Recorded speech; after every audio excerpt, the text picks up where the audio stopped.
Hey, Mitch. Oh, hey Ed, how are you? I'm fantastic. Happy Life Day. Happy Life Day to you, buddy. I got the shirt. You polishing your orb? I always polish my orb on a Saturday morning. You know my routine. Hey, Well, I'm so excited because you said we're going to talk about the Star Wars Holiday Special with a special guest. I'm hoping it's itchy. oh, it is a little itchy. It's these polyester sweaters. I don't know how you No, Americans not wear them all not the the time. sweater. The guy that played Itchy, somebody that was on the Holiday Special, huh? No. We don't have itchy, I'm afraid. B. Arthur, yeah, Sadly, she's no longer with us. Harvey Korman, He's no longer with us. But we do have someone who's going to talk all about a disturbance in the force. We've got Kozak. Telly Savalas is still alive. No, that's Kojak. No, Oh, I'm talking about Kozak. the Night Stalker. Oh my God, Darren That's McGavin. Kolchak. This is Steve Kozak. He's one of the directors. He's also the producer and the author of A Disturbance in the Force that looks at why the Star Wars Holiday Special happened. Well, Ed, and the immortal words of Han Solo, punch it.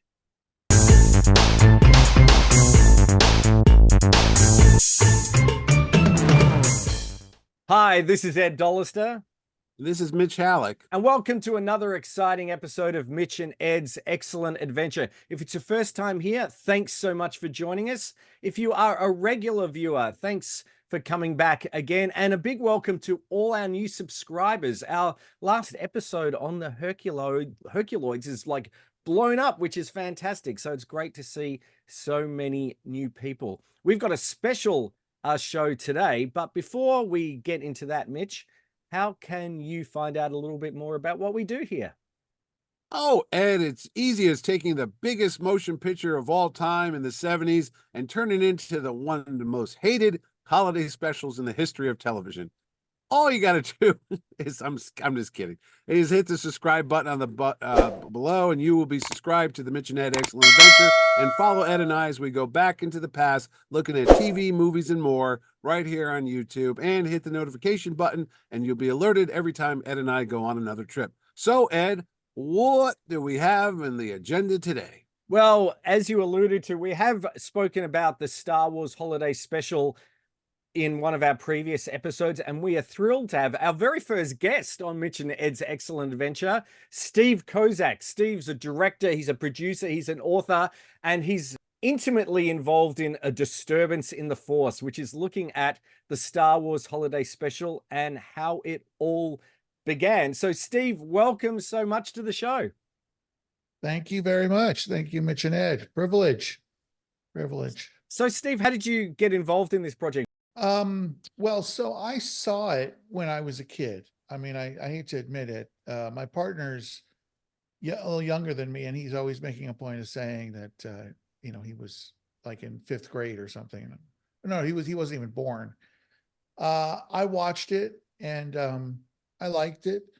But television was so different back then. There was such a low expectation for television. I mean, like the example I always think of is the year before, which a lot of people don't know this, a year before the holiday special, the same production company produced the Bing Crosby special, which had special guest David Bowie. Mm-hmm. So they produced that amazing holiday moment, and then a year later brought us the Star Wars holiday special.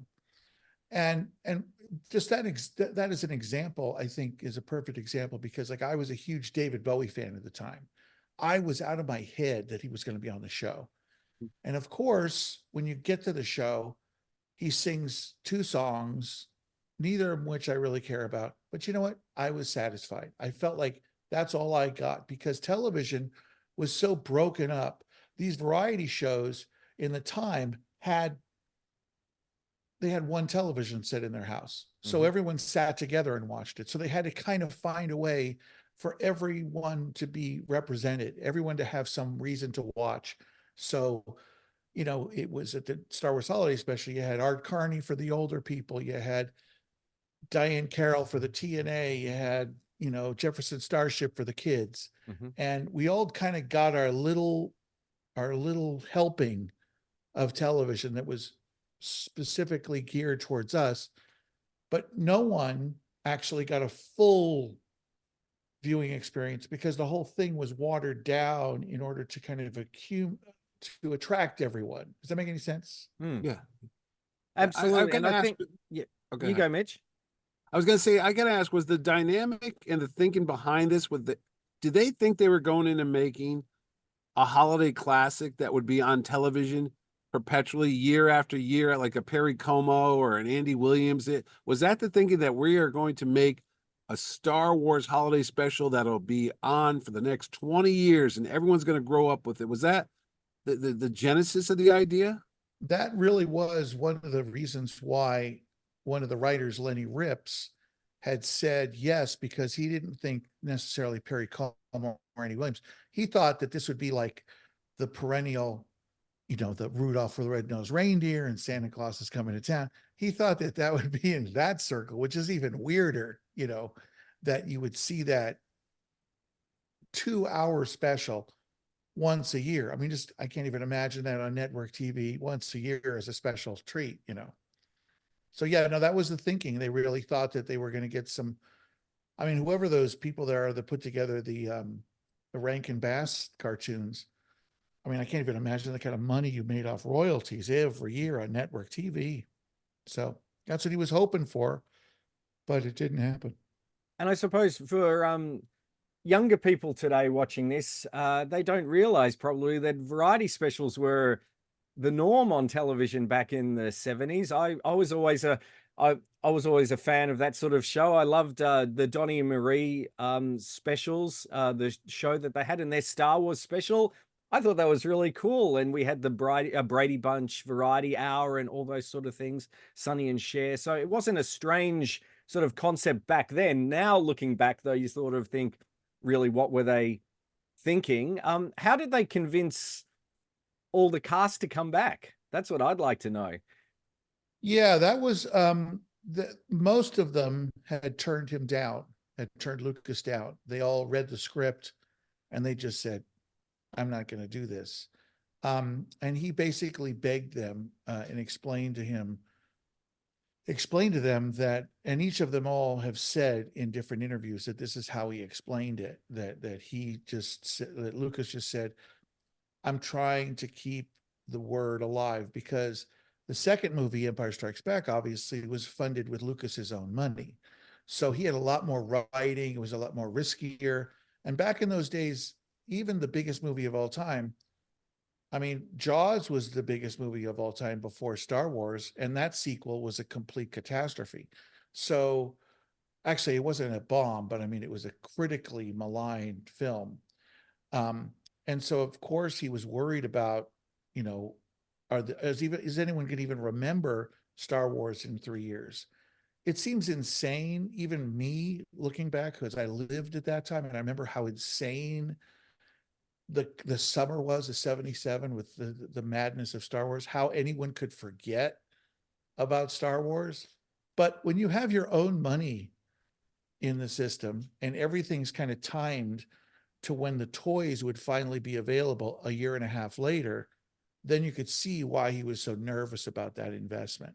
So this was one of those things that just everyone did. And, they didn't have reality shows. They didn't do sitcoms really. I mean, this was the format that everyone did. At one point, there was 2/3 of the TV schedule, the primetime TV schedule, was variety shows. You did mention some of the worst shows, though, that you said you liked. I actually am a big defender of Donnie and Marie, but that Star Wars thing was quite horrific, as well as the Brady Bunch Variety Hour. I remember that. Oh yeah. Yeah, that was They always get pushed in the pool at the end of the episode. Oh yes.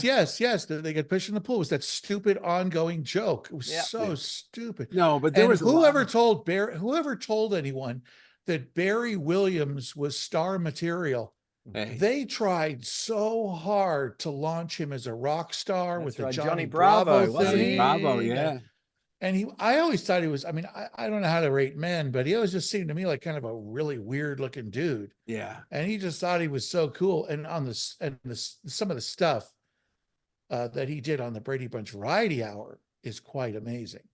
No, but I remember the time you talk about, like Carol Burnett was on every Saturday night, and she had like an hour-long show with music, guests, and all that. And then we had Sonny and Cher. There was a lot of good ones. There was Sonny and Yeah, no, Cher. there was absolutely good ones. Yeah, Yeah. yeah, But they weren't but the Brady Bunch wasn't on the good part of the no, it spectrum. was Yeah, that's kind of all I'm saying. cheesy. That's all I'm No, saying. I thought the worst one was Ken Barry in Wow, which was a summer replacement. Ken Barry was on F Troop F and then Troop. on Yep. Mama's Family, but he had his own little. I liked it, but I was like 10 years old. What did I See, know? I remember Wow. Yeah, see, it was a Yeah, summer yeah. replacement.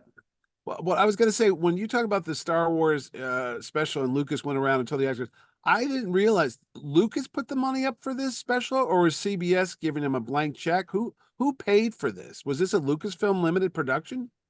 Well, CBS wanted the special, so they paid a production company, Smith Hemian Productions, to put together a show. So he was given, I don't know, I mean, they were given $1 million budget for that two Oh, hour for that 2 hour show. was that a lot back then?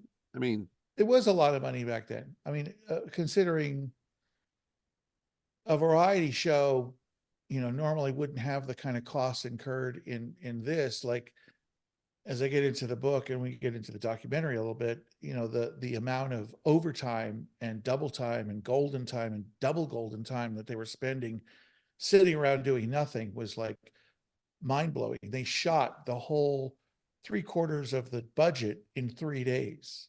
And so that was really the beginning of the end for what them. did they film then? What was the big money spent on that? The Wookiees? They were filming the first 4 scenes.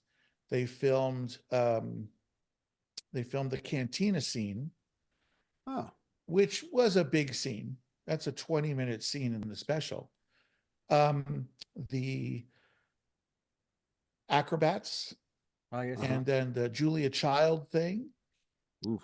and then Jefferson Starship. Those were 4 things that they shot in 3 days. And when you look at the money, the overtime was so insane because there's 100 people. They had 100 union people because this was shot. This was not shot in a normal TV studio. This was shot in a film studio, where they needed to have the height because of the treehouse. Mm-hmm. It was so huge. So they needed the height. So they had to get a film studio, which was much more expensive Wow. because it was under IATSE, which was the film at the time. So those union people, there was 100 people there. So, you think about it, if they started at 4 to 5 a.m., they were all leaving at 1, 2, 3 in the morning, Wow. 3 days in a row. Mm-hmm. So if you think about that money with overtime, there's the first 8 hours, Mm. then there's the next 4 hours, which is time and a half. Then there's the next 4 hours, which is double time. Then if you go past midnight, it's another double. So you had people at one point that were making they were supposed to be making $40 an hour, let's say, are making $280 an Holy hour, crap. just sitting there, as someone said, just sitting there holding a hammer. Well, I mean, wasn't there a producer or somebody on hand with the accountants going, "What's going on here? We're spending, we're bleeding money here. What? How did that happen? How did that go?" I think in my opinion, the whole thing was just they just didn't know what they were getting into. Mm-hmm. This was a show that really should have been produced by Sid and Marty Krofft, who knew Mm. what it was like to put people in big costumes. Mm-hmm. I mean, some of the people that described these costumes that they were in the Wookiee, whether it was the Wookiees or the cantina scene with the aliens, they're in. First of all, it's the summer. They're indoors. They can't use air conditioning because they can't do with that noise. Now they're pumping in smoke, that dry ice kind of Oof. carbony kind of smell, and there's bright lights. I mean, some of the people said that some of the tops of those Klieg lights, Yeah. like sometimes they would say that some of the tops plastic of the mask was melting onto their Wow. head, and for some reason they were obsessed with keeping them in full costume the entire day, which is just that's just bad television. That's just bad. Mm-hmm. But the guy who was kind of behind that was a guy named David Akumba, who had never done television like this. He had been a TV musical, like a music TV director and it directed little mini documentaries for Joni Mitchell and Warren, not Warren Zevon. Did he ask for the job, or was he just picked by the studio or something? I mean, how did he get? Lucas pushed him in. So Lucas Lucas wanted did. him. And the reason why is because Lucas and a guy named Charlie Lippincott, who had kind of pushed this whole project, they were like wanting things. They knew how weird variety TV was. And they're like, let's try to do it a little different. We don't want to just kind of come into the Andy Williams part of variety TV. They were like committed from the beginning, like, we're going to do it different. But the problem was is that they just didn't have the money, they didn't have the preparation, and they wanted to do things differently, but they just didn't have the time. Yeah. You know, he was shooting it kind of like a documentary, one camera at a time, while there was four other cameras. You know, at a television studio, you have 4 or 5 cameras, and he wouldn't use them. So they were like wasting time, and he was just kind of wandering around. He was very trying to be spontaneous and trying to be creative, but that format just did not allow for that kind of freedom. It was how much can you squeeze into this next 3 hours? You know, you would think they would have like a second unit while he's doing the principal stuff. Like they'd have somebody else covering the Harrison Ford and the Mark Hamill and the Carrie Fisher insets and stuff. I mean, did they have a second unit director, or was this all Mr. Cumby's doing everything? Yeah, no, that's a good point. I never, and I don't know if second units were even that popular at the time, because I don't think they would have used a second unit director or a crew in these types of shows, because everything was just, you know, when you did these shows, it was just like a sound stage, and there it is. There's a huge floor, and they'd put up some little designs or whatever, and they just do a tap dance number, and that was it. And so they didn't have, not only did they have room, everything was kind of just done chronologically. So yeah, that would have been a good thing, but I think they probably realized that after the fact. I bet you somewhere midway, someone said, you know, while we were doing this, I mean, there was one cameraman that said she had been called in. She remembers very little about it, but she just worked for like a couple hours, and she just sat on the side and shot pictures of things. So there's a little bit of a second union feel, but that was probably towards the end when they realized, hey, we should be doing this with, if he's going to be stubborn and want to use one camera, why don't we do something else and send the other 4 cameras in another room or something? But and the whole you concept should have been producing it. And the whole concept with having the Wookiee family and no dialogue. I think at one point they wanted them to talk or have, you know, did they ever think of having subtitles or something? Because it sort of slows, it's sort of a strange, I mean, as you said, you know, it was strange, it was certainly different, but it's sort of odd to have the Wookiee family at the center without any dialogue for a lot of the start of that. You know, there's so much that's what did you say, odd? I mean, there's so much that's odd about this production. But yeah, I mean, that's one of the first things that I mean, I honestly don't know if the dialogue was worthy of subtitles. I mean, when you look, I mean, that's been a big issue, but it's like, I don't really think still, if they had audio coming out or subtitles, that it would have made any difference. It would have still sucked. You know, it just was, I mean, I've never really thought of that before you mentioned it, but there were definitely issues that TV did not use subtitles back in those days, because there was, as Bruce Valanche says, there was this feeling that Americans specifically didn't read subtitles. And if they knew there were subtitles, apparently they wouldn't watch it, which doesn't happen now with The Mandalorian. The Mandalorian has tons of subtitles, or when you can't, or even some of the last, I think Last Jedi had some subtitles. I mean, even Star Wars had them with the Greedo scene in the bar. That's right. Yeah, that's right. Yeah, of course. Yeah. Yeah, but no, that wasn't 20 minutes of Greedo watching you know, Diane Carroll on some holo. No. You know what? I was thinking that too. You said Lucas was probably distracted because this is what, so they're filming this in the summer of 78 to air in November of that year. So he's got to be at that point in pre-production mode for The Empire Strikes Back. I'm going to say he was probably hands off. I don't know how much George Lucas actually was on the set, or if he ever showed up on the set, or was he watching in the editing room, or he really just didn't care, and he said, "Look, I got this movie I got to go make, and it's a big sequel. I don't really care what you do." Well, here's my take on what Lucas did. It was Lucas's idea. It was coming from Lucasfilm. They wanted to do a special.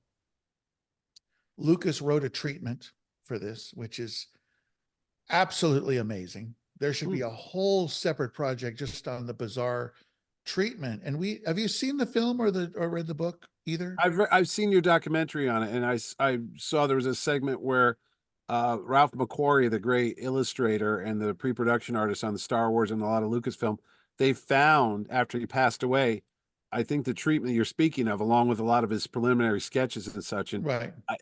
was there odd things like Han Solo was supposed to be married to a Wookiee at one point, or it was Well, just no, that's not about? in the treatment. That was in like the backstory that he revealed to Oh, okay. one of the writers. But the treatment included an appearance by Raquel Welch, who Oh, was going to be this imperial spy. I mean, just a mindset. So he drove he wanted to do the special. He wrote the treatment.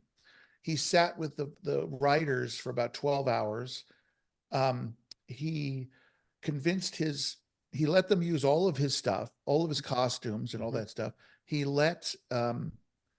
asked and maneuvered, negotiated with the stars to be in it, begged them. That's a lot. He negotiated for his friend from college, David Akumba, to direct the film, the special.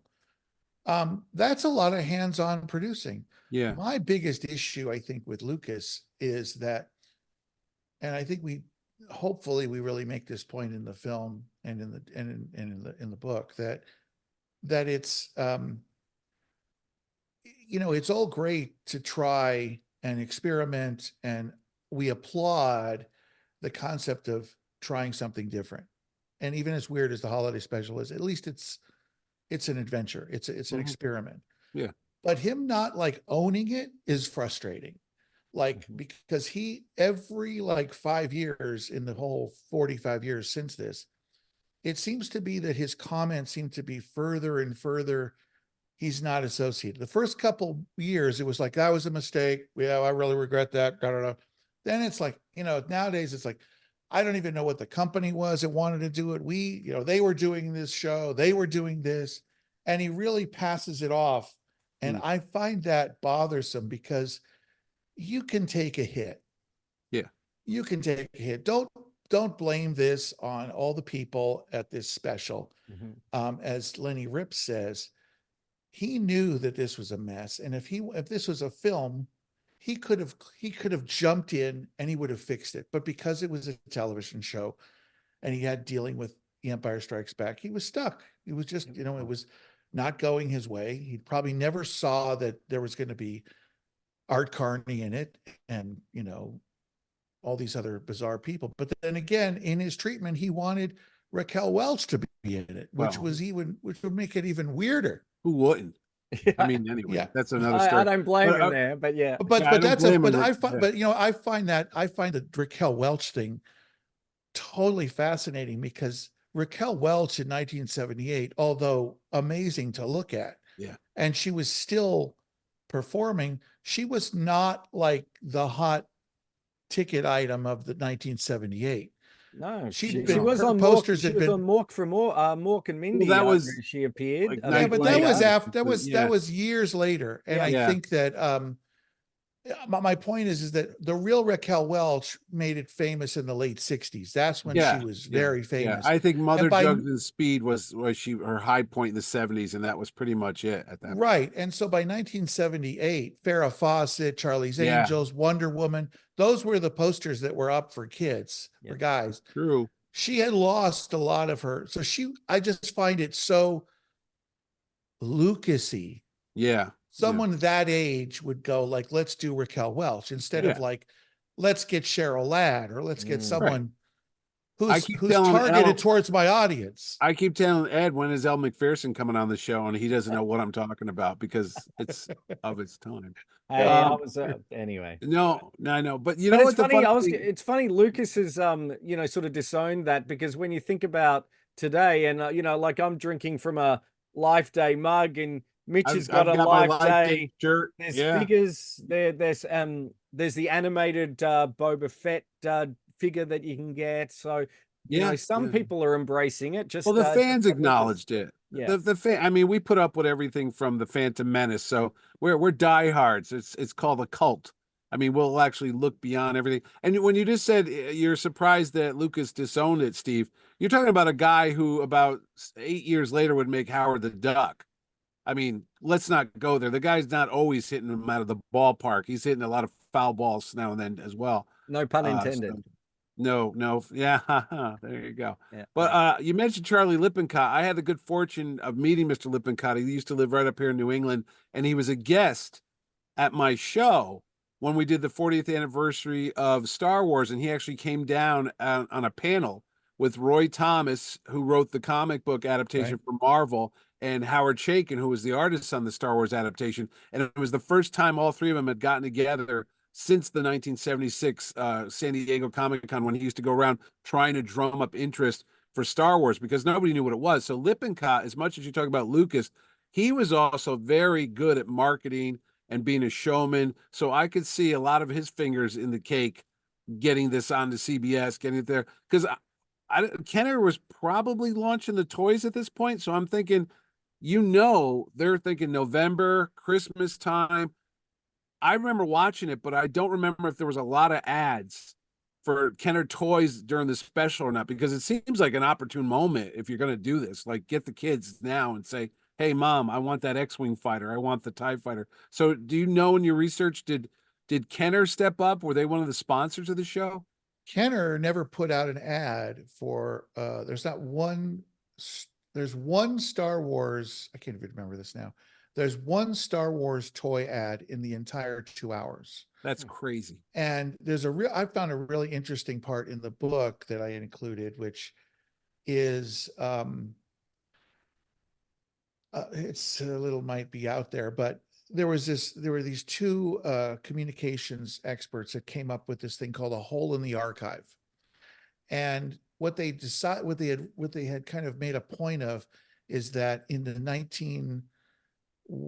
the 70s, 80s, when libraries were taking magazines and ripping them out and archiving them, they were only archiving the articles and they weren't archiving the ads. Yeah.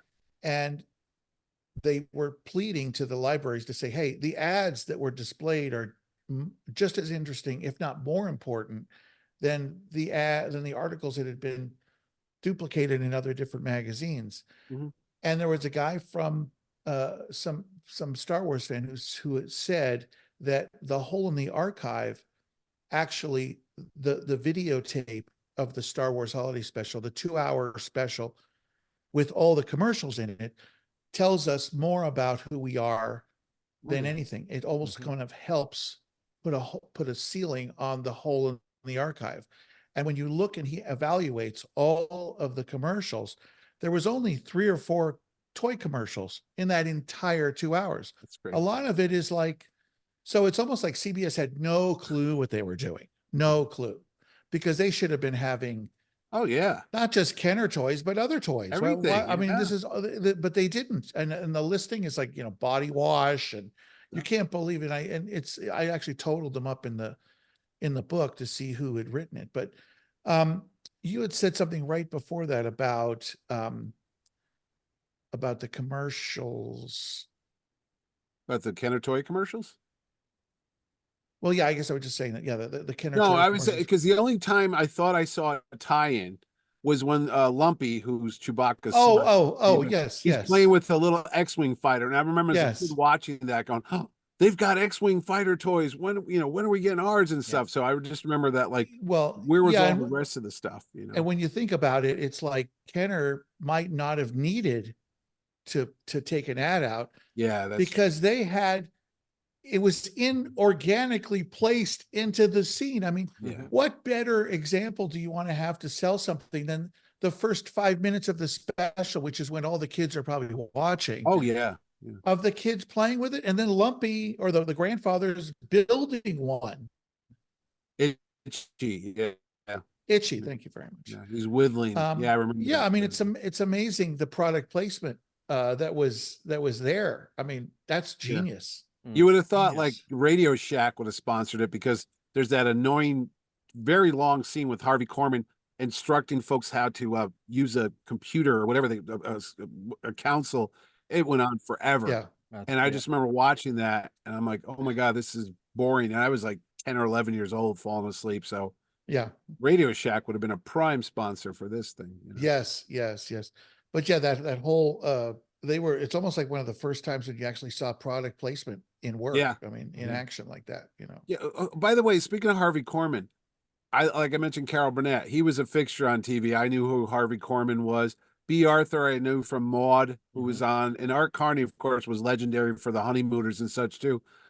That's an very odd assortment of co-stars. I mean, because you've got like Harrison Ford, Mark, they're all like 35 and younger, and then here comes this group of all over 50. I don't know how old B. Arthur was at the time, but I'm pretty sure Carney and Corman were in their 50s or so. I mean, did you say they got that for the older crowd so the parents could watch that and the kiddies could watch, Luke and Han and Leia? I mean, was that the idea? Did somebody actually have a thought behind the casting on this thing, or? Well, they had been told when Yeah. Lucasfilm started talking with CBS, they were been promised names of like Cher, Really? Mikhail Baryshnikov, Really? all these other big names. But I think that that's kind of like where it could have been what's that term? Where was Cher going to pop up? Oh, Cher was supposed to be Mamiya. Oh, the Diane Carroll part? Yes, yes. Wow, that's really And there's something. a couple other in the book. We really get into it about how that there was a potential that Grace Slick might have been that part. Oh, instead of just doing that totally- Jefferson Airplane bit? Yeah. or maybe in addition.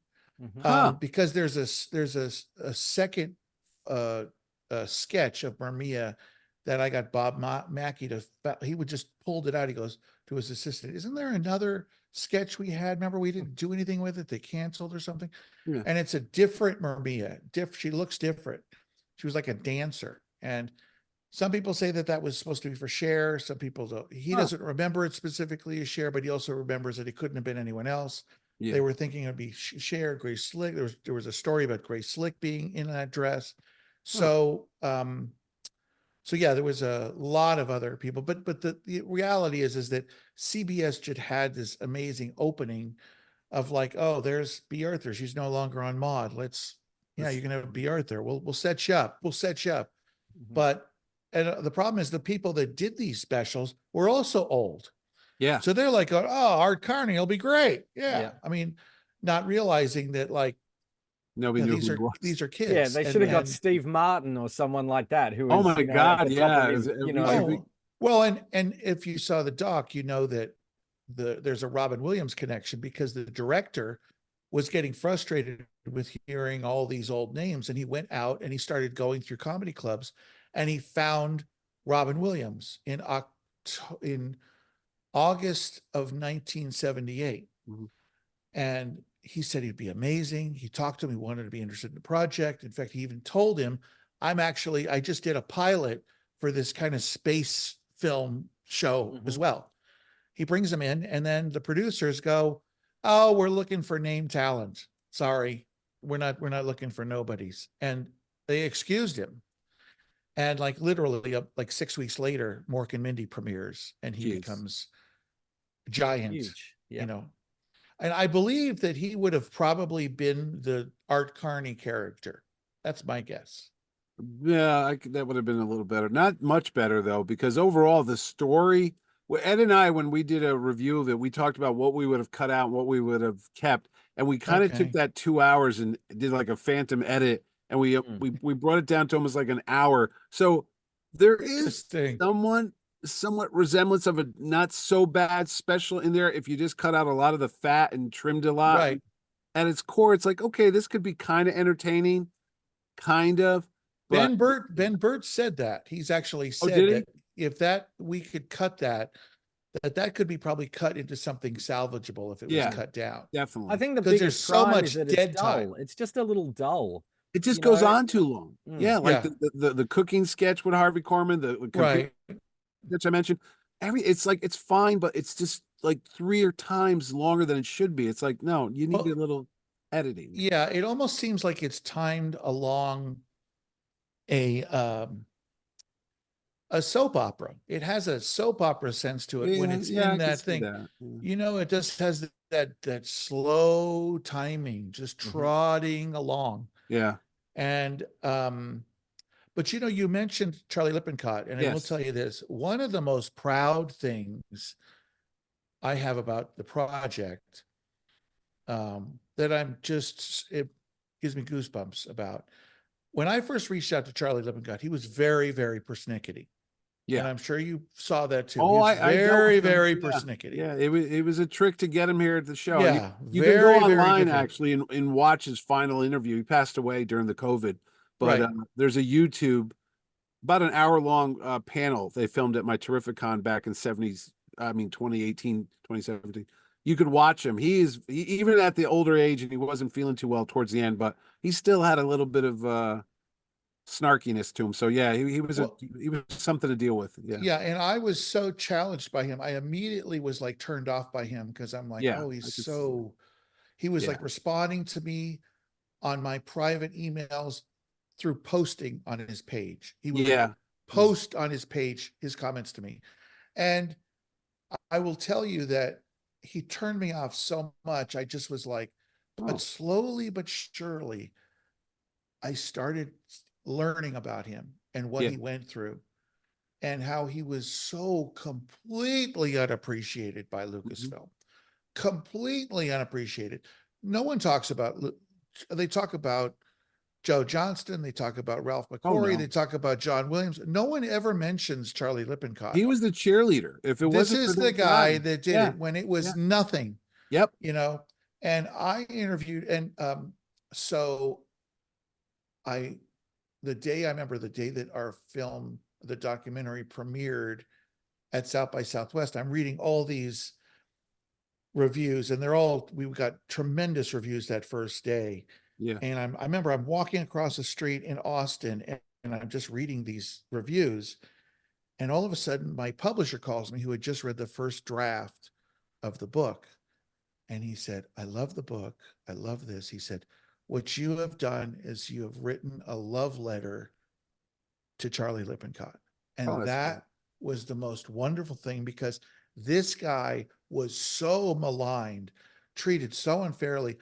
I have an interview in the book. I don't know if he realized I was actually like recording, Yeah. writing a book, whatever. I mean, a guy named Charlie, he was the CEO, Charlie Weber. Yeah. He was the CEO. And I asked him about Charlie Lippincott, and he just dismissed him. Huh. Yeah, he was just a PR guy No, he was much and more all than this that. Yeah. stuff. And I just kept saying, well, he did this. And he's like, no, he didn't. I'm like, yeah, he did. Oh yeah, He he did the did the book deal deal with before the Marvel. movie Yeah, came out. brokered that. He's Yes, like, he did. no, that No, didn't no, happen. no, You got no, your no. facts wrong. I'm like, I'm Yeah. telling you, I don't have my facts wrong. And so in the book, I really kind of finish up Nice. his story. And he was so, in fact, I remember telling this guy Weber, I said, Yeah. he was so dismissive of him. And I said, I could teach a class just on what Charlie Lippincott did. Oh yeah, I could absolutely. teach Yeah. a class. Yeah. And he went on to other stuff too. It wasn't just Star Wars. He was involved. It might not be a great hit, but the Judge Dredd movie, Alien, the movie that came Yeah. out. He was in. But I would be just as persnickety after all that dismissiveness. Yeah. I mean, I think the one line that he says, and sorry to, I No, get go ahead, obsessed because with he doesn't Charlie. get enough credit. No. for the work he's done. This Weber guy said, you know, the company outgrew him. That was the problem. Yeah. And I'm just like, the company outgrew the guy behind Star Wars, like 6 months into its its theatrical release. Yeah. What else were you doing that were everyone's riding the Star Wars Yeah. train that he freaking conducted? Yeah, you he know? was the P.T. Barnum of Star Wars. Oh my basically. Yeah, gosh. So because for all of Lucas's genius and his creativity, and he's a great filmmaker, but he's very introverted behind the scenes. He Right. would not be on stage Right. selling this. He would not be, at a comic convention. You wouldn't see George Lucas out there, bells and whistles and, fireworks and yellow T-shirts with the logo. That was Lippincott. That was the genius of him. And I could see him going to CBS and saying this is going to be a family tradition that's going to be watched for 20 years, like The Wizard of Oz or Sound of Music. That's his spin on it. I cannot imagine George Lucas. He doesn't have the charisma and the showmanship to have done that stuff. As much as I love George Lucas, and I do, I can tell you right now, he is not the guy that was out there going to bat and hitting the Star Wars PR campaign. That was Lippincott through and through. Right. Yeah. And when people say it was the word of mouth, which it was, I mean, I remember my friends coming to my house. He was the mouth, buddy. He was the mouth. No, but I mean, like, you can't get a word of mouth going. Yeah. Unless you put people in the seats the first 2 weeks, which was an unbelievable accomplishment. Yeah. It had no stars. Nope. Science fiction films about it. But no stars. The guy from Frankenstein. Yeah, my mom, when we saw it on opening day, there was a program that they sold for $1.50, and my mom was going through it before the movie started, and she was trying to see who the actors were, and she said, well, that's Debbie Reynolds' daughter. I know who that is. And I know Alec Guinness from Dr. Zhivago because my mom loved that Omar Sharif movie. And she kind of knew who Peter Cushing was from the horror pictures. But that was it. I mean, we went into that blind. We were like, who the hell is this?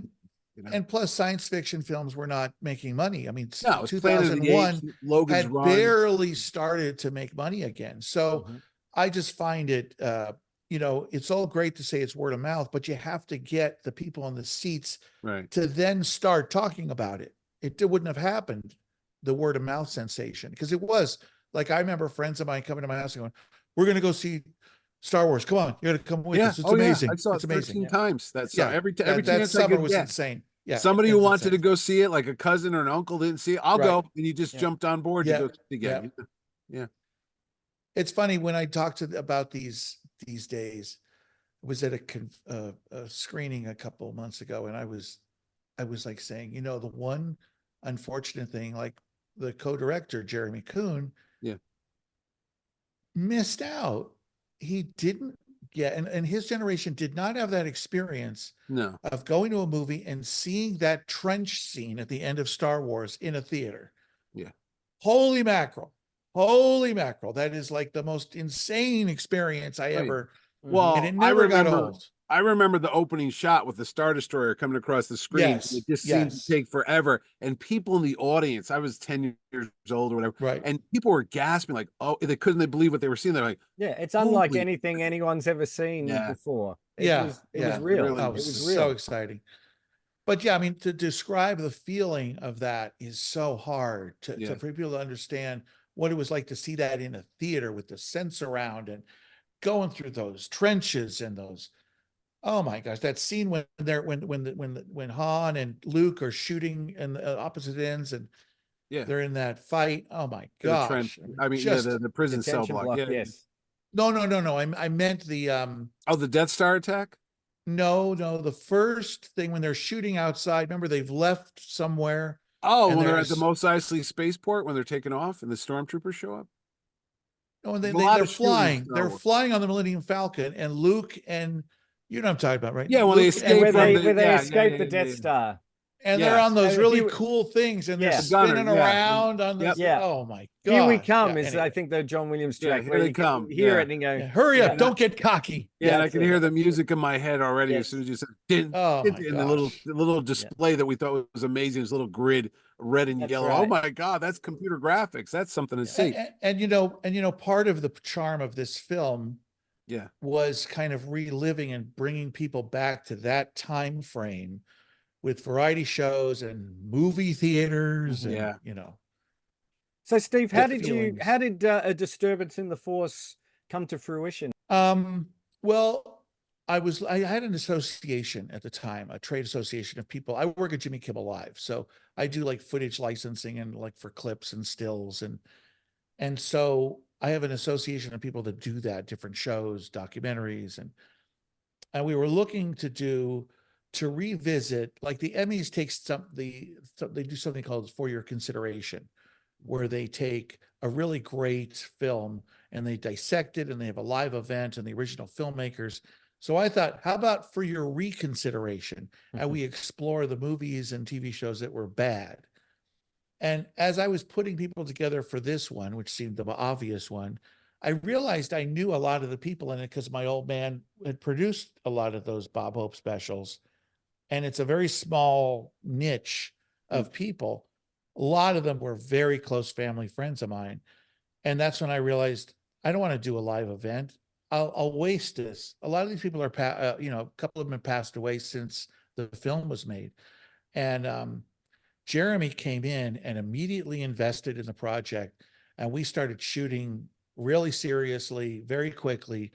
And thanks to him, we actually have interviews of people that have passed away since or gone completely blind. And so anyway, so that's how it kind of came together. Just it was really going through the TV variety world. Yeah. Mm-hmm. And that's the other thing about the documentary and the book as well, that it's less about Star Wars. It's more about this world that they kind of landed in, Mm-hmm. this crazy world of crazy TV specials and, Wayne Newton at SeaWorld and, just wacky, 2 months before, no, a month before, was Kiss meets Phantom of the Kiss. Kiss, the Phantom of the Amusement Park or whatever. Kiss Yes. meets the Phantom of the Park. You're right. Yeah. Yes. Yeah. NBC movie of the week. Awful. Yeah. Awful. But it What? was the same thing. It was the greatest movie ever. Okay, I have the Marvel adaptation done in Kiss's blood, man. Wow. I mean, Blood see, in the ink. and it's the same thing with the Bowie thing and the Han Solo thing. Like, even when the movie is whole pitched about Kiss, Yeah. Kiss is in it so little. Oh yeah. Mm-hmm. And I think they do a song at the end, but I mean, like, they're in it so, and you just wanted to hear him talk. Yeah. I just want to hear him speak. Yeah. You get like, there's 2 minutes of it. It's No, all about Gene the Simmons story talks like a and dragon or a demon. Yeah, it's great. We have to do that on our show, Mitch. That's We gotta that's do one the of our Kiss, up yeah. and coming ones. I think. actually, Yeah. the writer, I mean, it's in my mind because the writer of a book on that just contacted me because it's kind of in the same Oh yeah. world. It's really closer to Kiss Meets Phantom of the Park than really anything. And I never really made that connection in the book or the film. Yeah. That's the closest thing to the Star Wars Holiday Special, is that Kiss meets Phantom of the Park, as well as the Ringo Starr special. Oh, earlier that year, where it was like a thing on Prince and the Pauper, and yeah, he wants to leave his rock star world behind and be a regular person. And then Art Carney's his father, and John Ritter's his manager, and it's just, you got to remember, this is a time when like the Bee Gees did Sgt. Pepper's Lonely Hearts Club, and Ed probably thinks that's the greatest movie ever. And I remember my sister the second dragging greatest, me to see. and it's got hey, Steve Martin was in that one, and Steve Martin Peter was Frampton, in that one. Peter Frampton Yeah. as well. I was the biggest Peter Frampton fan in the world when I went to go see that. And what's so pathetic is, again, I was disappointed, but I still went to see it again. Oh yeah. Oh yeah. I mean, I have to say, that scene with Aerosmith where Steve Tyler throws Frampton off the top of the big, I think so. remember they're at the end, one of them throws the other. I mean, they're both fighting, which is hysterical. Yeah. Peter Frampton and Steve Tyler are fighting with each other, and one throws the other off and I think they die. And then there's the golden slumbers thing. And yeah. Or Frampton's maybe the girlfriend survived. gets followed. Can't remember. I'm just thinking now, if we could ever go back in time, like forget saving the president or killing Hitler, go back to 78, somehow get the Village People involved with the Star Wars Holiday Special, and then you've got a real time capsule of the period of time that we're talking about. I'm like, why weren't they in the Cantina sequence? That could have been like mind blowing. Yes, yes. Well, I have to tell you, there's a guy named Rick Wagner. Hmm. Rick Wagner we interviewed him in the documentary. He played the Walrus Man. Oh, okay. So he's the one who's dancing with B. Arthur. He's a great guy. This guy was in Sergeant Pepper, Can't Stop the Music, Oh, Ed's favorite. Roller Derby USA. Yes. No. What? Can't Roller Boogie? Skate Kansas Town City USA Bombers? or Roller Boogie. Skate Town Roller USA, Boogie. yep. Roller Boogie. Roller Yeah. Boogie, yep. Yeah. Roller Was he in Boogie. Car Wash too? Can't Stop the Music. Xanadu? Was he in Xanadu? He was in Grease? Xanadu. He was in Xanadu and Sergeant Pepper. And I'm just like, Wow. That's why Ed's has hero. no one done just a film about you? Like, oh Ed my is- gosh. Ed will star as him in the documentary. Amazing. How I just like said, how did you get cast in all? I said, were you in anything like Good. decent? You poor guy. But yeah, Rick Yeah. Wagner. Wow. And look him up. If you look him up on IMDb, there's like, and he didn't do, it's not like he also did, Caddyshack and whatever. Yeah. I mean, it's just these 4 horrific films. Brief moment Just in there. history. Yeah, yeah. It's almost See- like the next was like, no, that's too good. I'm gonna retire.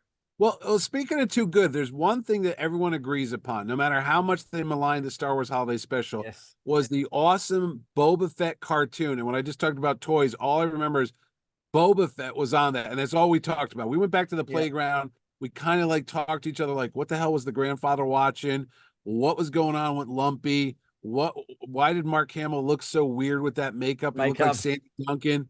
But the only thing we all agreed upon was that Boba Fett thing was amazing. I mean, looking at the artwork now, it was very weird looking. It was stylized. Kind of like heavy metal. It was like Heavy Metal magazine. That movie came out a couple years later. Heavy Metal. Mobius.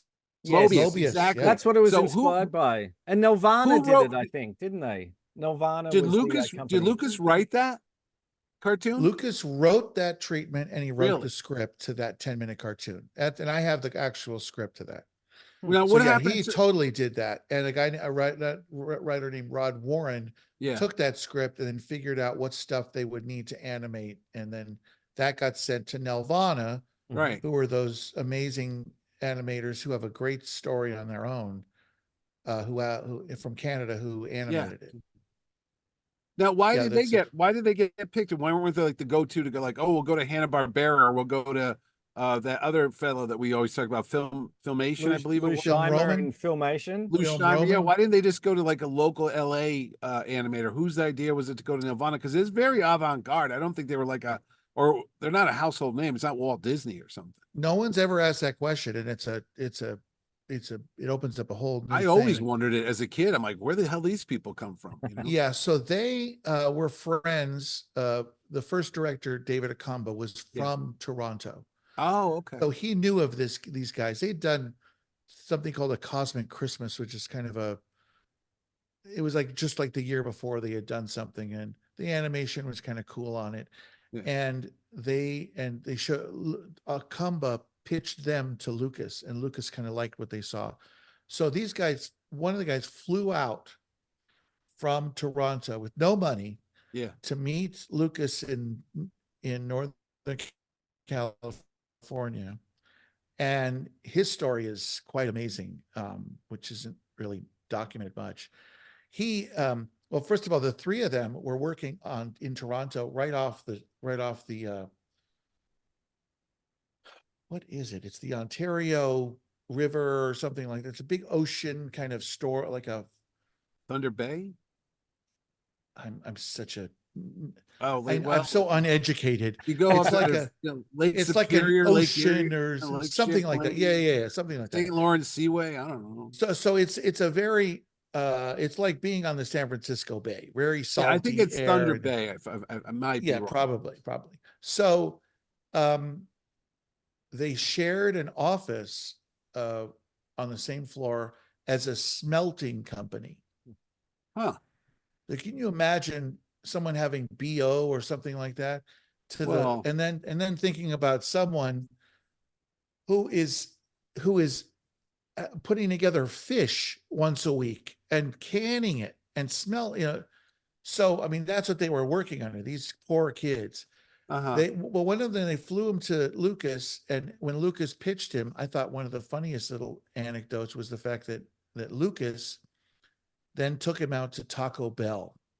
Oh, Jesus God. Like, he remembers that. The one of the animators remembers that they went to Taco Bell afterwards.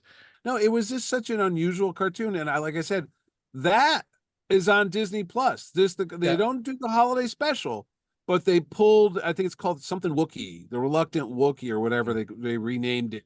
And it's on now. You can watch that, the Ewoks animated stuff, the droids from the 80s. Yeah. And it still stands up. I mean, it's as weird looking as it is to today's, people that want photorealistic artwork from, Pixar. That cartoon always stood the test of time. And like I said, it introduced Boba Fett, and they've redone that figure. Like Ed will tell you, there's action figures and there's statues based on that. And then I see cosplayers coming to my shows. They'll have the rifle Right. that popped up Right. in the Mandalorian or that thing. Yes. So that on its own is very memorable. Everybody that you talk to about Star Wars Holiday Special, they go, "What a piece of crap!" But they always go, "But the Boba Fett cartoon was really cool." Right. Yeah. They'll always agree on that Well, one. what's So interesting too is that I think that they've come out with the Chewbacca in his red robes action Mhm. figure. That's available. yeah, I But have that what I actually. find Yeah, really interesting about that no one has, I have never heard anyone mention this, that, well, it's kind of them, well, we're acknowledging this because it came from Life Day, and that's what we're focusing Mhm. on. But they take a still from the Star yeah, Wars Holiday Special of them all lined up.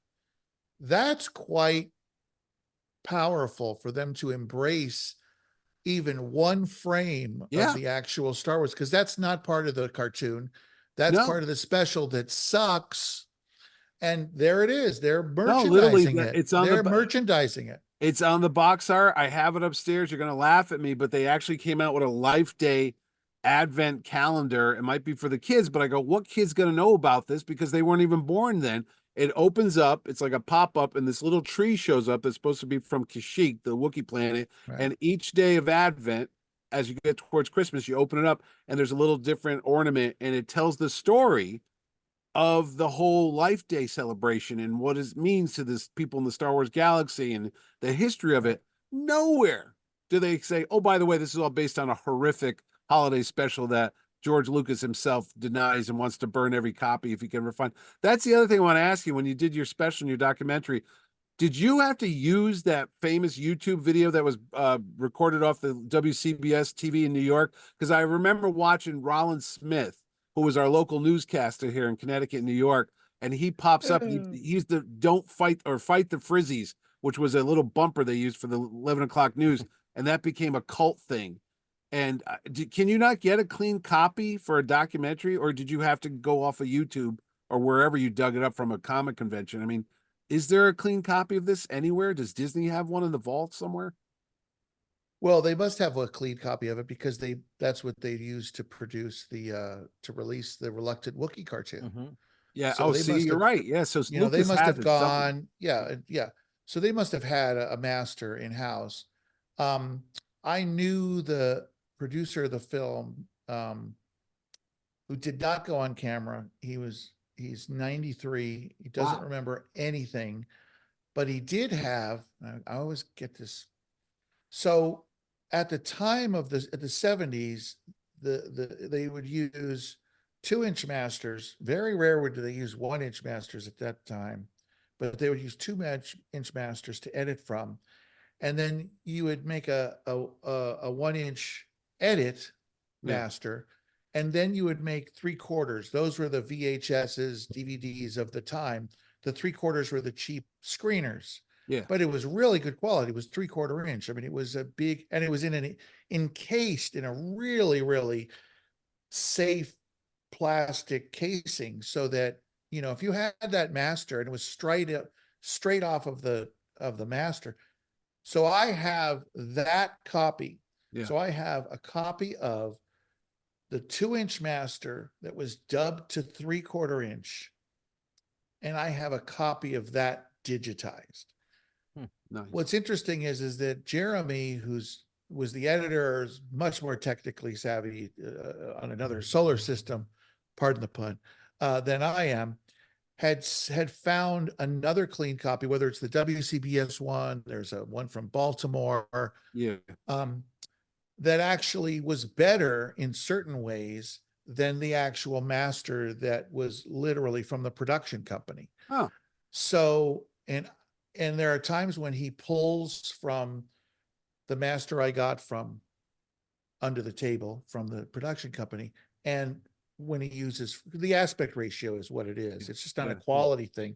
It's just that it was just the ratio is just completely different. So there's more people in the background right. that you right. can see. When it doesn't matter, he might have used, this other version that was Yeah, better yeah, quality. yeah. So he bounced around between those two and just really picked the best copies that were there. Mhm. And when you did your documentary, I know it's filled. Like I said, I've watched it. It's got Kevin Smith. It's got Seth Green. It's got Kyle Newman, who's a friend of Ed and I's from long ago when we started doing the IndieCast. He did a movie called Fanboys as well. He's involved with the production. There's a lot of folks there. Everyone, like I said, of a certain age has fond memories of it as long as horrific memories. They go, yeah, I remember waiting for it. It was anticipation. And then when you saw it, you were like, somebody blew up the family dog in front of you. It was just like, what did I just watch? But, and Adam Goldberg, who I know you've worked with too on the show, the Goldbergs and stuff, it's why hasn't this died? Why hasn't the Star Wars special really ever gone away? It's become legendary. It's a myth, but it seems everybody, I've let my kids watch it. They were not thrilled, but they sat through it, but they know about Life Day and such. So what do you think it is about this special that we watch this, but we don't watch the Donnie Marie one, which, as Ed is right, is a lot cooler with Chris Christopherson as Han Solo? Why is this? No, it's Ed. You need to check yourself into some kind of treatment Hey, program right now. You're That not is you're not the first absolutely No, it person to was say that, cool. Steve. It's all no, right. no. I'm The Os, no, wait concerned a for minute. you The now, Osmond, Ed. I the am Osmond concerned brothers, for you. the Osmond brothers are on it. They're I dressed as love the stormtroopers. Osmonds. They Crazy, were on. crazy horses. Oh my gosh, fantastic I stuff. don't think Jimmy Osmond's on that one. Maybe he was there. Oh, but wait a minute, real quick. I know obviously you're not going to talk to, and you can go back to my question why this thing doesn't die. You're not going to talk to B. Arthur, Art Carney. They're no longer with us. Harrison Ford, you'd have to rip his fingernails out or pay him a gazillion dollars. He's not going to talk. No one's going to talk about it. But what about the kid that played Lumpy? He always looked like Adam Rich to me, God rest his soul. But I don't know. Did you try to find those people? Where's Mala? Where's the actor that played Itchy? I mean, Yeah. where are those Yeah. people? So, so Lumpy was played by a midget named a little person, sorry, Oh, named Patty Maloney. And she did a lot of on-air stuff uh-huh. in the 70s. She was on every Croft music, Sid Marty Croft show, Yeah. and she would be recognizable. She was like the one woman, uh, Like Billy little person. Barty. She Yeah. was like Billy Comparable. Barty, Yeah. and Billy Yeah. Barty was on a lot of those shows. So, the guy who played, so the guy, so Mala is played by a guy, Really? Mickey Morton. I did not know that. Lumpy, who's a boy, is played by a girl, a Oh. Yeah. woman. And Itchy played himself. And Itchy, who's supposed to be a grandfather, was played like by a 28-year-old actor named, I'm losing it. I can't remember his name right now. Leonardo DiCaprio. No. But Mickey Morton was like the heavy on the Monkees and those kind of shows. Oh, He was okay. always like this tall guy who was like the mafia guy dressed in black or whatever. Yeah. You would recognize him. He was in a lot of stuff. But the guy who played Itchy was fascinating. I did reach out to his brother. He died fairly early. Oh. I believe it died in his. I guess he died in his. Might died in his 50s. Oh, man. And he was very proud of this, that he could work in and he was a really good looking guy, and he Yeah. did a lot of Love Boats and stuff like that. His favorite. Yeah. but he had kind of a terrible upbringing, the brother told me, Oh. and he said he's very proud that he was able to be involved in Star Wars. Mhm. So Oh. yeah, that's where those people are. If there's anyone else I can think Oh, of. so is the woman that played Lumpy, she's no longer with us? No, she's alive. She Oh. health was pretty bad. She lives in Oh, okay. Florida. I did speak to her. Now there is something. Do we put it in the doc? I can't even remember. Where she was dating during this. There's so many weird connections. She's dating Bob Denver at the time of the special. Gilligan? Gilligan. Gilligan met her because they were on a show together. And I can't remember. It was her. It was Bob Denver. It was after Gilligan's Island. I can't Dusty's remember the name of it. Trails. No, that's a With good Forrest guess. Tucker? No. Oh, no. Chuck McCann, the space Chuck nut. McCann was in it. Space She Nuts. was the honker? She Far was the Out Space honker. Nuts? Yes. Oh my yes, God. Yes. Yeah, I And used to watch the Way Out Space. So Far Out, yeah. Far Out Space Nuts. Far Out so Space. the- Well, because there was Far that Out other Space show with- Nuts. Yes. Yeah, there was So- Ruth Buzzy and another one too. So I'm like, wait a minute, that was the I did all my learning on Far Out Space Nuts when I was working on the dock. So okay. yeah, I would say that it was so that was an amazing, just what a crazy, it just So seems like Bob such an off the Denver's wall. girlfriend is Lumpy. So he was dating her. In the movie, she's like in this TV show, I don't know, she's like a honker, whatever her name Yeah, is. honker. Yeah, Or yeah. his name is yeah. supposed to be. yeah, Yeah. yeah. So yeah, that was he was dating her. And then also an interesting twist we really didn't get into at all in the doc, which I really thought I could, but just like everything else, things didn't turn out as planned with Yeah. the person who had told me this story. There was a choreographer named David Winters, and he was a top dancing.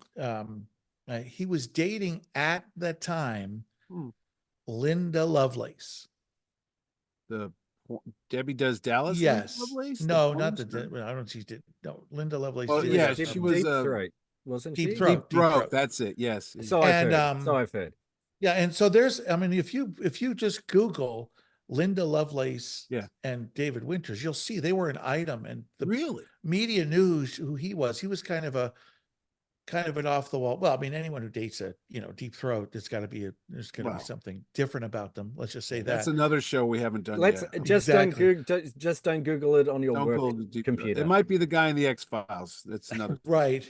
But I remember even talking to Jeremy about it. Like, here's this story. Like, if this is really, like there was some incident, I guess we thought that we had thought originally that she had come to the set of the special, Oh my. which would have been so amazing. Like, Oh yeah. how could you add anything more weird to this than the woman from Deep Throat is actually helping out read lines?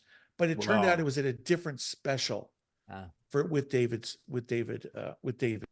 Winters. Wow. But that I would remember be even some- mentioning it to Jeremy, like going, gosh, I kind of hate to include this because now you got to explain to everyone who she is. And now you got to Absolutely. put a porno thing. And She I could just have was been like, Chewie's other sister, Sleazy. Yeah. Yeah. So I remember Um, we were both feeling kind of like, do we really want to? No. And luckily, actually, it was great because it actually didn't pan out. But Yep. she still was dating him. I mean, that's pretty wild. No. But going back to that question I had, what does everyone say? Why does this thing not die? Why are we still talking about Well, it? you mentioned it's a myth. It's not a myth. That's why it survived.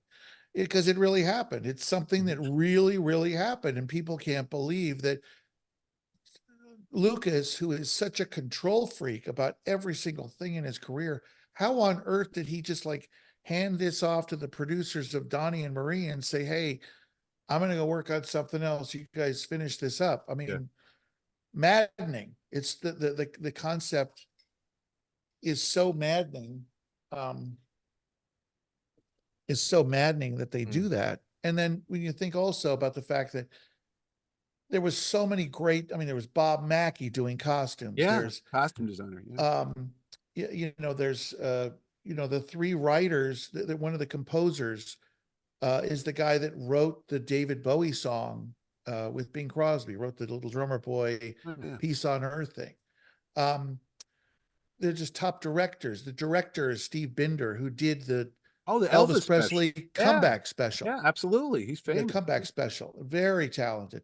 I mean, the people involved in this were just top-notch people. And as Lenny Rips, one of the writers, said, you know, it's kind of like everyone did a good weld on the Titanic, but the thing still hit an iceberg. Iceberg, yeah.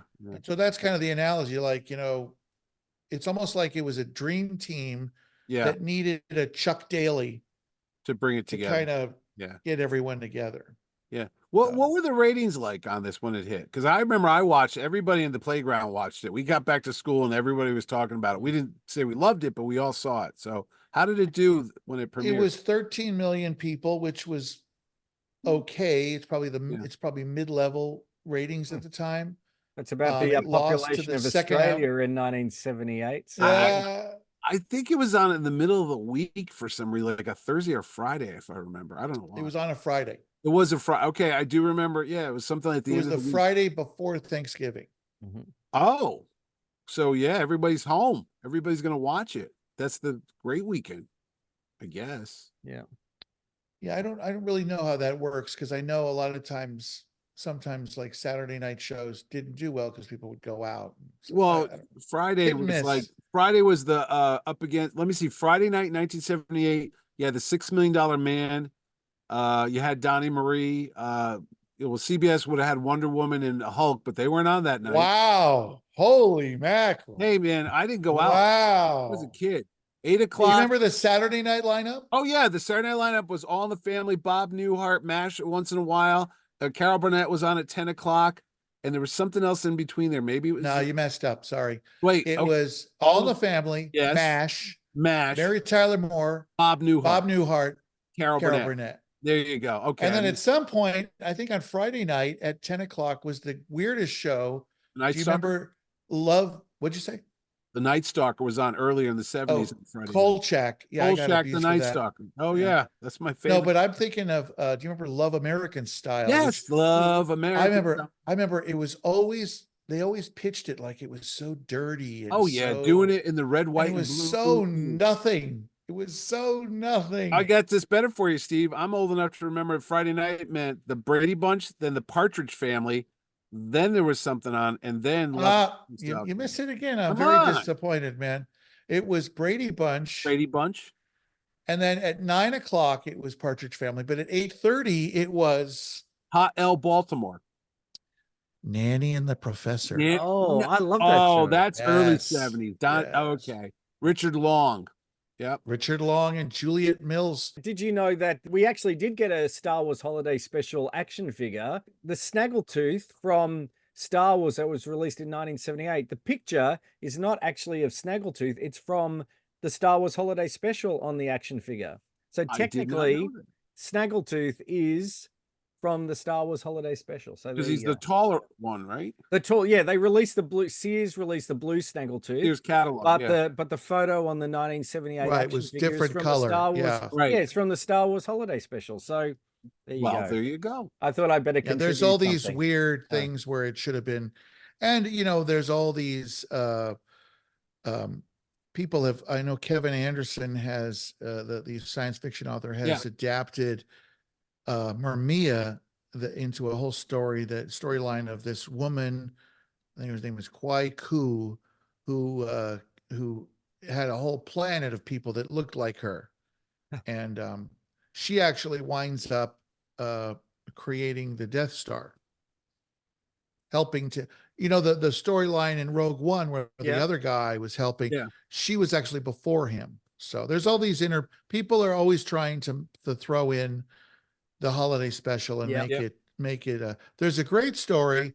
The guy who help me out, the guy who wrote Empire Strikes Back. Oh, Don Bluth? No, famous director writer wrote Grand Canyon. Lawrence Kasdan. Lawrence Kasdan. Yeah. His son wrote Solo. I believe wrote Solo, yes. Yeah. And so there's a story when he was writing Solo that he tried to put in like some reference to Lumpy in that, which would have made it canon. Which would have made it canon. and they caught it, but he Well, no, tried. it is canon because it was mentioned in The Mandalorian. The very first episode, the guy that he's rounding up, the bounty, says, I have to get home because it's almost life day. So at that Yeah. point, boom, there you Yeah, go. that's right. That's right. That's And there right. was going to be a scene with Carrie Fisher singing the song, but they cut it out. It's a travesty, isn't it? Well, her mom, of Yeah. course, Debbie Reynolds, was a huge singer. I wonder if that is that the only time Carrie Fisher ever sings on any film that we know of? Oh no, Under the Rainbow? No, I don't think she sang in that. So Well, this- you know, there's footage of her singing "Bridge Over Troubled Water," which is when she was like 16 or 17, oh, opening up for her daughter, for her mother, and that's obviously ironic because she Because winds she up ended up, yeah, with Paul marrying Simon. Paul Simon. You know. So yeah, in fact, getting there's a weirder by the story. second, man. This is getting weirder by the minute. Bruce Valanche tells a great story about how he had been with uh, um, how she came in and she wanted to sing the song River by Joni Mitchell. She was really into Joni Mitchell at the time. I can't think of it. Skating what, like the a holiday river special? on the holiday special. She wanted to sing that. Well, at that point, why not? I mean, it wasn't gonna hurt it any. So Valanche said we'll never get approval for that. So they got on the phone with, this is Valanche telling this, Carrie Fisher and him got on the phone at the Smithsonian offices and found a way into getting her on the phone, and they pitched her the idea, and Yeah. she was just like, no, no, no. Like he says, she was screaming on the phone, like, no, no. But she probably thought it was a joke. But he did say they did ask permission for her to sing River, which maybe it would have been better. I don't know. I don't know. If only John Williams didn't scream on the phone, maybe that would have been. Now, who wrote that? Now, that is the lyrics to the Star Wars theme, officially. Yep. Mm-hmm. Did John Williams write those words? No, it's not. No, it's not. No. Ken and Mitzi Welch wrote those lyrics. Uh-huh. So does that mean every time the Star Wars theme, do they get a check? I mean, it's not official. No? I don't know how that No, works. no, because I remember reading years ago that Gene Roddenberry from Star Trek fame wrote lyrics to the actual Star Trek theme song. Right. Only because if they played it, somehow because of the union rules, he would get a check or a royalty check. That's what I'm thinking. Right. But I think that was after, that was at the time it was written, not after the fact. Okay, so they don't get money every time you hear the Star Wars thing. I might write lyrics to a fifth of Beethoven, and then I was going to say, I'm going to write the Raiders Lost Ark. Right. Well, the ownership is kind of coincidental, the way the ownership happened of the special, because it started off by saying, I mean, there are people at Smithsonian feel that they own it, and 20th Century Fox Television feels that they own it at one point. Lucasfilm feels that they owned it. What wound up happening is that everyone was always wondering who owns the Star Wars Holiday Special, because when the Lucasfilm deal was made, all those films went to Disney, except for Star Wars, which was owned by Fox. Yep. No one was 100% positive if Fox owned the special or Disney owned the special. So when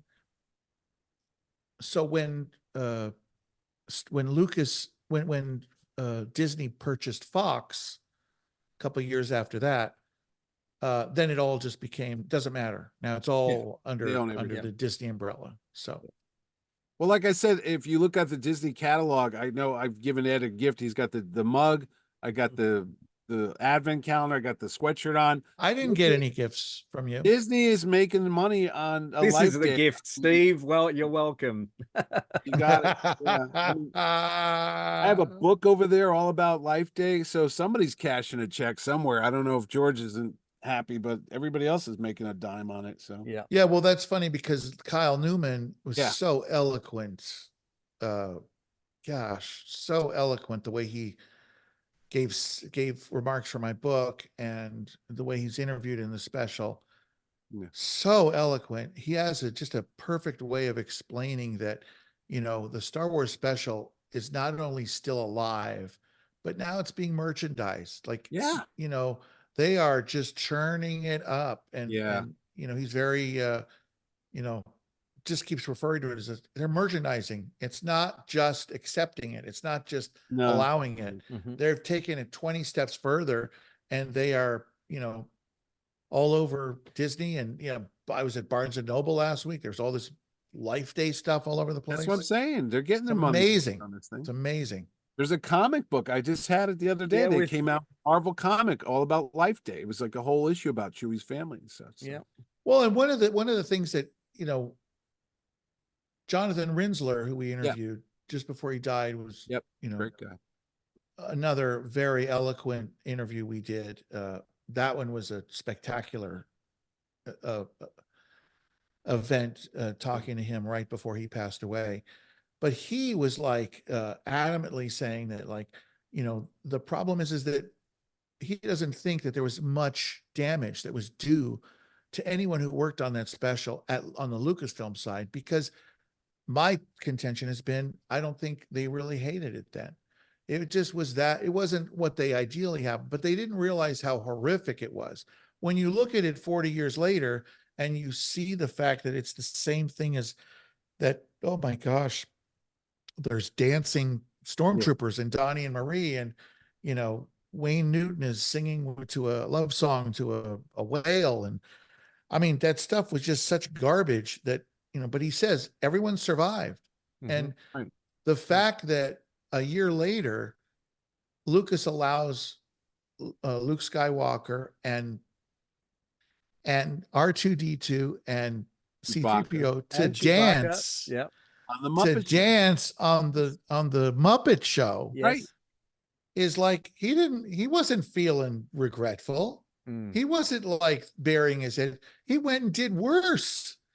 He allowed Oh. them to dance. Wait a minute. We're neglecting connecting to your dad. I don't know if he was involved with that. Bob Hope did a skit with Mark Hamill as Luke Skywalker, and Hope was Darth Vader, or it was some Star Wars bad sketch on a Bob Hope show in the 70s. I remember that one Right. too. He wasn't holding the grip that tightly. He was a little loosey-goosey with some of the Right. No, the Star Wars- 3PO and R2 And- appeared on Sesame Street as well. Yeah, I mean, yeah, they Right. were.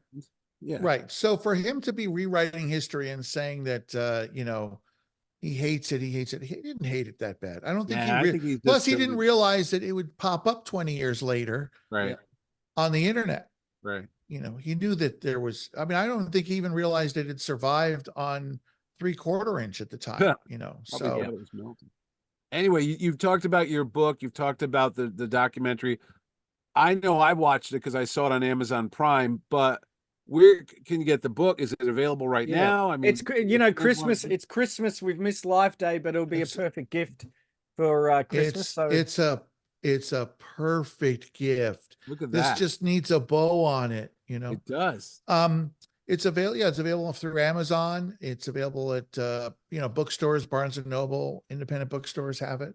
Mhm. Yeah, it's doing okay. It's not doing anywhere near as well as the documentary, which I believe is still #1 on the Nice. Amazon documentary list. It's been that way for Fantastic. 4 weeks. Well, they got my money. So And now, Oh. is it going to remain on Amazon after a while, or is it going to go into Netflix, or you don't know how it ends up? we don't know. We're just taking it week by week. I mean, Yeah. there's a lot of people, downloading it and watching it right Yeah. now. Like, we'll just see where it goes. Well, I hopefully think it'll be it's a available great- in Australia at some point because we can't get it on any streaming services yet. We can get the book, but not the documentary yet. So And I was We'll- going to. we'll get the book. I And it's will. also- the I book is will. also on audio. Ah. The Oh, book's on really? audio. Yep. Oh, that's great because I love listening to Audible and Is stuff. it like Oh, is that. yeah. it read by Lumpy? Yeah, read by Mala. No. Yeah. No, it's read by a guy named Kirby Hayborn, who does he did Gone Girl. So Okay. yeah, And I was gonna Gone say- Girl, Star Wars Holiday Special. It's same general Oh, genre. absolutely. Yeah. And I was Yeah. going to say, there's a new opportunity for you because I produce comic book conventions and pop culture. You could go on the circuit. You could now become one of the mainstays of the Star Wars universe because you should go out, promote the book, promote the Yeah. documentary, show it, answer questions just like you were kind enough Signed to do for, copies of the book. Yeah. but sign copies of the book. Yeah. Judge, I do- Life Day robe costumes when everyone wears the what do they call those things? Snuggies? They The- sell the- that. They sell yeah. that on DisneyStore.com. You could buy the Snuggie that they wear, the red robe. So Yeah. No, it's someone actually has reminded me of that. Like, yeah, this doesn't have to be a once a year thing. I mean, like, Star Wars people are into this, and certainly around the holidays. But yeah, I mean, I expect, yeah, I mean, I do get a lot of become, you know, known there's a couple of nerd. Star Wars holiday experts now, and I guess I'm now among them. You are among them. Yeah, it's a And big I was thing. really, I have to say, like my kids, I have 6 boys, and one of which is named Lucas, which I always have to defend when saying I'm not a huge Star Wars fan. Yeah. But they're not as obsessive know. about because I thought like, hey, I would think if I did something on the history of plastics, Yeah. that they would be remotely supportive of that. I'm like, this is about Star Wars. This is all you guys argue about is what's the best Star Wars film all day for hours to the middle of the night. They do it. And I'm like, but it's kind of hard to get there. So yeah, Yeah. I always remind them that I am in the Star Wars universe. You are. I'm part of it. I'm now part of all you guys. I'm part of the club now. You are. Yeah. And so, a little bit of respect, a little, No. I know how that is. I got 2 boys, 25 and 23, and they're just like, they grew up with it. I think that's the rebellion part. They don't want to talk about it now. I'm like, what are you talking about? We used to have to watch it a million times. They go, no, you made us watch it. I'm like, oh, me. Right. It's not their thing anymore. It's 'Cause not. now it's not as cool because dad's into it. Exactly. It's like when we got on Facebook and they're like, yeah, Yep. I'm not really on Facebook. Now they're on my dad's Instagram on now. it. Yeah. And then they're Yeah, going on exactly. to TikTok because I'm going on Instagram. Because they know we don't understand how TikTok works. So they'll just, No, not at they'll all. stay there. They'll stay there. No, Yeah. yeah. Well, I'm afraid. always happy to talk Star Wars with you guys. So feel free. I appreciate that. Till our old age, we'll just be still. Hey, I remember when they merchandised Disney Life Day. That's right. Oh, who knows what they'll do in the future, whether they'll release it, but you can get A Disturbance in the Force, get the DVD, get the Blu-ray documentary, get the book for Christmas. It'll be a wonderful thing. Steve, it's been a real thrill having you on the show and telling your stories and talking a little bit more about the Disturbance in the Force. Can you is there any way people can contact you online, speaking of Facebook, or do you have a presence or anything like that? Yeah, you could reach us at A disturbanceintheforce.com. Yep. And that's is that on Facebook too? Yep, we're on Facebook. Okay. So Cool. All right. yeah, so any time anyone wants to reach out and ask questions about it or about appearances, they will, just all let right. us know. They will. Awesome. Well, it's been a pleasure Awesome. having you on the show. Thanks so much. I'm going to grab my Life Day orb here and do something He's with got it. his I don't know globe. what do you Look do at with you. these things? Do you just hold on to it and Polish your hope it- orb. Yeah. It's Are you- it's firm. It's Oh, that's Oh good. my gosh. All right. All right. Here we go. go. There we go. thanks, yeah, no, Steve. I don't know much about the orbs. Sorry. Yeah, you don't want to know about the orbs. didn't- Yeah. That's all I right. didn't wanna A get A into good that. cream, they'll be right. It'll be Yeah, fine. put some salve on it. You'll be fine. All right. Stop rubbing. Okay. Anyway. So that's it for our interview with Steve. Fantastic to hear all about A Disturbance in the Force. Mitch, how can you find out about some of our other shows? Well, Ed, you don't have to fly to Kashyyyk and fall in love with a crazy looking Wookiee. All you got to do is hit the subscribe button below, and you too could go on a trip to a galaxy far, far away or back in the past as Ed and I look at TV, shows, movies, and more from days gone by, all right here on Mitch and Ed's Excellent Adventure on YouTube. So thanks for watching, and we'll see you next time.